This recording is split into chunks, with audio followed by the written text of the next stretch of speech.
সুপ্রিয় শিক্ষার্থী বন্ধুরা, আসসালামু আলাইকুম। প্রথমে এম এস স্বামী চ্যানেলের পক্ষ থেকে সবাইকে স্বাগত। আজ 2025 সালের নবম দশম শ্রেণীর গণিত বইয়ের প্রথম অধ্যায় অর্থাৎ বাস্তব সংখ্যার যে অনুশীলনী 1, সেই অনুশীলনী 1-এর MCQ এর সমাধান দেওয়া হলো। প্রথমে এক নম্বর আছে নিচের কোনটি অমূলদ সংখ্যা। তাহলে এই ক নম্বর আছে 0.3 পৌনঃপুনিক। পৌনঃপুনিক যেহেতু আসে তাহলে মূলদ সংখ্যা। আবার খ নম্বর আছে এটা পূর্ণবর্গ সংখ্যা, এটা পূর্ণবর্গ, তার রুট ওভার, তাহলে এটা মূলদ সংখ্যা। আবার এটা কিউব রুট ওভার 8/27, 8 মানে 2 কিউব, আবার 27 মানে 3 কিউব। অর্থাৎ এটা যদি আমি ভাঙাই তাহলে 2/3, এটা একটা প্যাটার্ন আছে p/q আকারে। সো এটা একটা মূলদ সংখ্যা।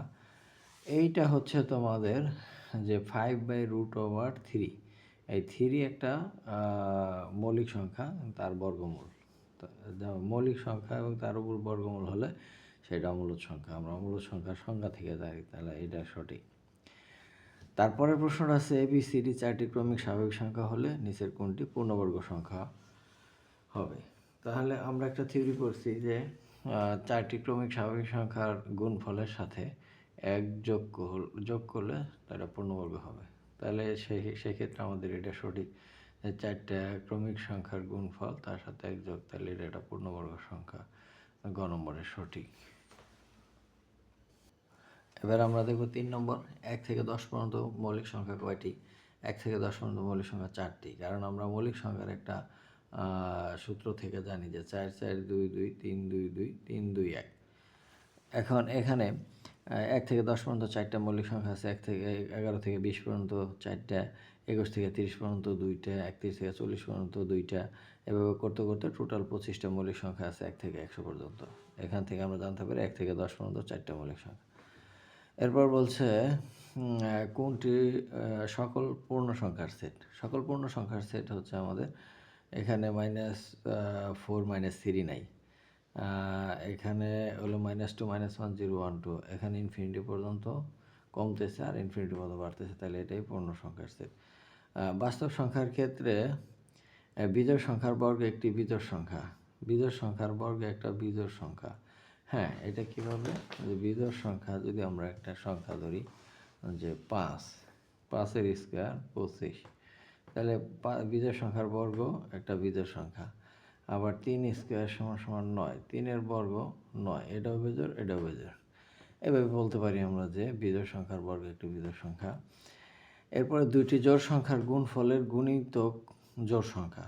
দুইটি জোড় সংখ্যার গুণফলের গুণিতক জোড় সংখ্যা, এটা ঠিক। দুইটা জোড় সংখ্যা ধরি যে 2 আর হলো 4, 2 আর 4-এর গুণফল হলো 8, 8 হচ্ছে এই গুণফলের একটা গুণিতক, ঠিক আছে।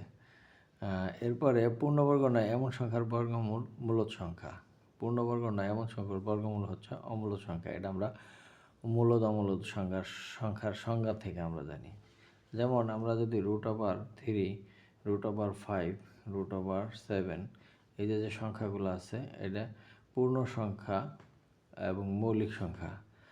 পূর্ণ সংখ্যা নয়, পূর্ণবর্গ নয়, এটি কিন্তু পূর্ণবর্গ নয় একটাও, তাহলে এটার উপরে বর্গমূল। সো এগুলা হলো অমূলদ সংখ্যা। এখানে বলছে মূলদ, তাহলে আমাদের 3 নম্বরটা সঠিক নয়, 1 নম্বরটা সঠিক, 1 আর 2। এরপরে 6 নম্বর বলছে 3টি ক্রমিক স্বাভাবিক সংখ্যার গুণফল সর্বদাই নিচের কোন সংখ্যা দ্বারা বিভাজ্য। তাহলে 3টা ক্রমিক সংখ্যা যদি আমি ধরি, যে 3টা ক্রমিক সংখ্যা 1 2 3, এই 3টাকে যদি গুণ করি তাহলে 2 অক্ষর 2 3 2 6, এটা 6 দ্বারা বিভাজ্য।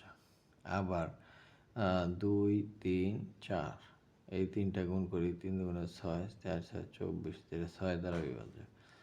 আবার 3 4 5, 3 4 12 5 12 60, এটা 6 দ্বারা বিভাজ্য। তাহলে যে কোনো ক্রমিক 3টি সংখ্যার গুণফল 6 দ্বারা বিভাজ্য, এই জন্য আমাদের আনসার হবে 6। এবার 7 নম্বরে এ ও বি দুইটি ক্রমিক জোড় সংখ্যা হলে নিচের কোনটি বিজোড় সংখ্যা। তাহলে জোড় সংখ্যার বর্গ করলে সেটাও জোড় সংখ্যা, এটাও জোড় সংখ্যার বর্গ করলে জোড় সংখ্যা। এখন বলছে যে এই স্কোয়ার, এটা জোড় সংখ্যার বর্গ করলে জোড় সংখ্যা, তার সাথে 1 যোগ করলে এটা বিয়োগ হয়ে যাবে। আবার এটা জোড় সংখ্যার বর্গ হলে জোড় সংখ্যা 2 যোগ করলে এটাও জোড় হইব। সো আমাদের এটা সঠিক উত্তর। এবার 8 নম্বর, এ ও বি দুইটি পূর্ণ সংখ্যা হলে এ স্কোয়ার প্লাস বি স্কোয়ারের সাথে নিচের কোন সংখ্যা যোগ করলে যোগফল একটি পূর্ণবর্গ সংখ্যা হবে? এটা ভেরি সিম্পল, এটা হবে। কারণ হচ্ছে আমরা ক্লাস 8এও শিখছি এগুলা, যে A square plus B square plus 2ab এটা যোগ করে দিলাম। যোগ করে দিলে এ স্কোয়ার এই 2ab মাঝখানে আনি প্লাস বি স্কোয়ার, তাহলে এটা একটা সূত্র পড়ছে এ প্লাস বি হোল স্কোয়ার, এটা একটা পূর্ণবর্গ সংখ্যা। সো এটা সঠিক। এরপরে 9 নম্বরে আছে হচ্ছে প্রমাণ করে যে প্রতিটি সংখ্যা অমূলত, অর্থাৎ √5 √7 আর √10 প্রতিটি অমূলত সংখ্যা। আমরা এর আগের ভিডিওতে দেখিয়েছি যে √2 একটা অমূলত সংখ্যা। এই নিয়মে প্রত্যেকটাই আমরা করতে পারি। তো শিক্ষার্থী বন্ধুরা, আজ এই পর্যন্তই। দেখা হবে নতুন কোনো ভিডিও নিয়ে। সে পর্যন্ত সবাই সুস্থ থাকবে। ধন্যবাদ সবাইকে।